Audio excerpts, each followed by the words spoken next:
తెలంగాణలో రైల్వే ప్రాజెక్టుల కోసం కేంద్ర ప్రభుత్వం భారీగా నిధులు కేటాయించిందని బీజేపీ ఎంపీ బండి సంజయ్ తెలిపారు. ఈ ఒక్క ఏడాదిలోనే తెలంగాణకు 5,336 కోట్లు కేటాయించిందని, ఇంత భారీ స్థాయిలో నిధులు గతంలో ఎప్పుడూ కేటాయించలేదని కూడా బండి సంజయ్ గుర్తు చేశారు.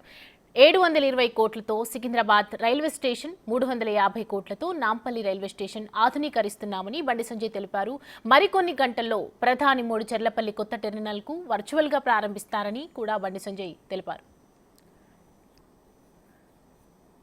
కేవలం ఈ ఒక్క ఏడాది బడ్జెట్లోనే 5,336 కోట్ల రూపాయలను రైల్వే నిధుల కోసం ఇలా కేంద్ర ప్రభుత్వం కేటాయించి తెలంగాణ రాష్ట్రానికి ఇంత పెద్ద మొత్తం చరిత్రలో, దేశ చరిత్రలో, ఉమ్మడి ఈ తెలంగాణ చరిత్రలో ఎప్పుడు కూడా ఇంత పెద్ద మొత్తంలో నిధులు కేటాయించిన ఘనత ఎవరికి లేదు. కేవలం నరేంద్ర మోడీ ప్రభుత్వము ఇలా 10 నెలల్లో 32,000 కోట్ల రూపాయలు, ఈ ఒక్క ఏడాదిలోనే రైల్వే బడ్జెట్లోనే 5,336 కోట్ల రూపాయలను ఇవాళ తెలంగాణకు కేటాయించడం జరిగింది.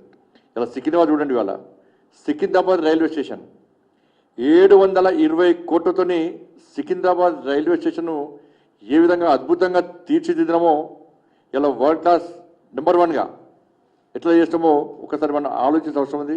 350 కోట్లతో నాంపల్లి రైల్వే స్టేషన్ మొత్తం పూర్తిగా రూపురేఖలు మార్చేస్తున్నాం 350 కోట్లతో.